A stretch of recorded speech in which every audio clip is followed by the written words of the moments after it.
Boa noite, eu vim aqui para apresentar o trabalho da matéria de musculação. Esse trabalho tem que pegar um artigo e fazer um resumo sobre esse artigo, né? Falar os pontos positivos, introdução, metodologia, conclusão e o importante também, né, que é trazer uma aplicação prática para a gente, que é algo muito importante para o estudante de educação física, né? Então, o artigo tinha que ser relacionado à musculação, devido à matéria. Meu grupo escolheu relação dose-resposta entre o volume semanal de treinamento resistido e o aumento da massa muscular. É uma revisão sistemática e meta-análise. Então a gente escolheu esse artigo que fala sobre volume de treino, que é uma das principais variáveis, algo muito importante a se pensar e a se aplicar, né? Um conhecimento muito importante para se ter. Os integrantes do grupo são Atila Rian, Bruno Ricardo, eu, João Paulo e Túlio Juan. Então, assim, o objetivo desse artigo foi pegar na literatura todos os estudos baseados em volume de treino, né? E sabemos que o volume de treino se calcula séries vezes repetições vezes carga. Então, se você diminuir a carga, você aumenta a quantidade de séries. Então, se você aumenta a carga, você diminui a quantidade de repetições. É uma coisa que está interligado. Então, tendo isso em mente, os estudiosos fazem o quê? Eles utilizam o volume de treino como séries por semana por grupamento muscular, que os estudos vêm trazendo muito em cima disso, a questão do volume de treino. Então, o objetivo desse artigo foi pegar todos os estudos que tinham relação com o volume de treino semanal por grupamento muscular e avaliar se teria uma maior hipertrofia com volume de treino maior ou se não, se teria seria igual, volume de treino baixo com volume de treino alto. A ciência diz que essas adaptações musculares são maximizadas com essas variáveis, né? Que variáveis? As variáveis como tensão, né? Tempo de tensão, que é uma das outras formas de calcular o volume de treino, tempo de descanso, ordem dos exercícios, que é volume, intensidade e frequência, né?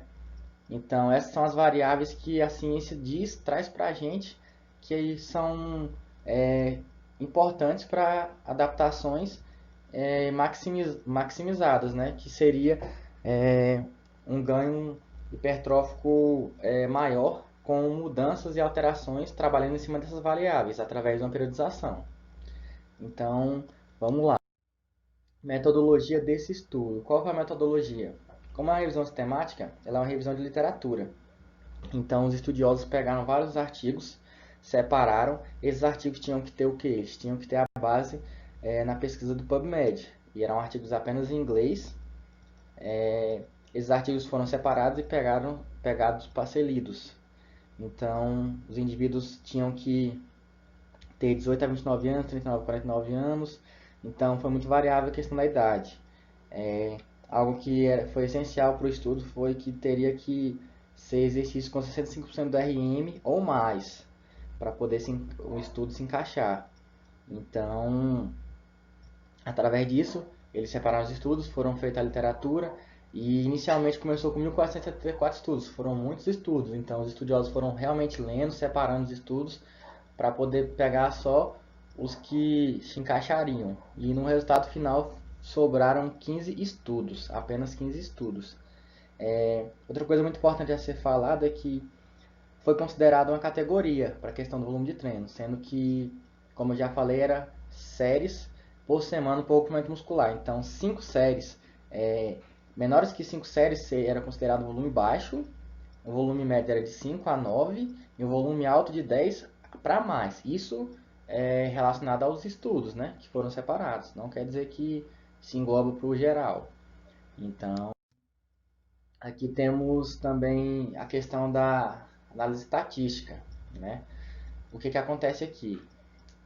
Esse gráfico ele mostra mais ou menos aqui qual foi o resultado, né? Que é mais pelo lado direito aqui temos maiores estudos puxando para o lado direito. Significa que teve volume de treino um pouco maior gerou um pouco mais de hipertrofia. Podem ver que o único estudo que está puxando para o lado esquerdo aqui é o do Radaeli, Botelho et al. 2014, que foi o que mostrou que não teve tanta significância. Volume de treino alto com baixo. Mas o resultado aqui, pelo gráfico, mostra que o volume de treino maior tende a ser um pouco melhor, né? Pela essa análise. Então, resultados. Temos aqui nos resultados menor que 5 séries, o grau de hipertrofia 5.4. Aqui, desse lado esquerdo, é as séries e do lado direito é a quantidade de hipertrofia. Então, menor que 5, 5.4. 5 a 9, 6.6. Maior que 10, 9.8. Menor que 9, 5.8. Maior que 9, 8.2. Só que aqui são 15 estudos. Foi feita outra revisão de estudos e foi tirado um estudo. E esse foi o novo resultado. Menor que 5, 5.5. 5 a 9, 7.2. 10 para mais, 8.6. Menor que 9, 5.9. E maior que 9, 8.8. O que isso significa? Podemos ver que menor que 5 séries gerou apenas 5.5 de hipertrofia. Porém, gerou hipertrofia. Foi menor? Foi, mas foi gerado um grau de hipertrofia. Então, temos aqui 10 séries para mais. 8.6 de hipertrofia. O que isso nos mostra? Isso nos mostra que a hipertrofia tende a ser maior com um volume de treino maior de 10 séries. É o que esses resultados mostram pra gente. Então, tá aí já uma primeira coisa a se pensar. Poxa, menor que 5 gerou hipertrofia. Tá aqui mostrando aqui que gerou hipertrofia. Maior que 10, pô, gerou bem mais hipertrofia. Então, agora a gente vai para a conclusão. Então, o que a gente tem de conclusão? Temos de conclusão, como eu acabei de falar, que igual ou menor que 4 séries gera grau de hipertrofia, sim. Só que o recomendado aqui no estudo e o que eles mostram é que para ter os seus ganhos maximizados seria o ideal de 10 séries para mais por grupamento muscular por semana. Então, o artigo ele traz algo muito importante que eu quero falar aqui, relacionado à questão do porquê mais de 10 séries múltiplas, né, geram maior hipertrofia. O que acontece? Quando você faz séries múltiplas, o acúmulo de metabólicos é maior. O que é acúmulo de metabólicos? Seria íons de hidrogênio, íons de lactato, tudo isso na corrente sanguínea.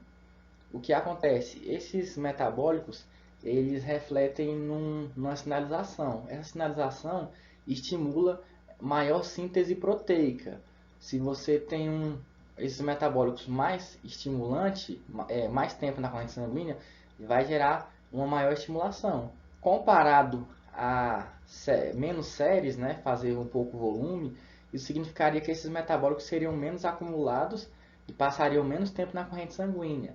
Então, isso é um dos motivos que o artigo nos traz, que reflete por que a maior quantidade de séries, o maior volume de treino, tende a ter um grau de hipertrofia maior. Então, essa questão do acúmulo metabólico é muito importante. Outra coisa também muito importante é a questão do que quanto mais o aluno é treinado, mais dependente de volume ele é. Os estudos mostram muito isso. Isso aqui a gente consegue ver através desse estudo, quando se mostra um volume de treino maior, um maior grau de hipertrofia. É o que a gente pode trazer para a nossa prática hoje.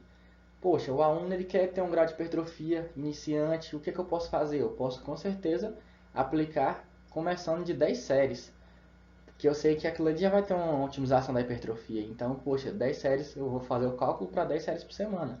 Pô, o aluno só quer trabalhar com saúde. Então, menos de 4 séries também vai gerar um grau de hipertrofia. Pô, o aluno tem tempo para treinar? Não tem tempo. Então, isso vai implicar muito questão de objetivo do aluno, tempo que ele tem.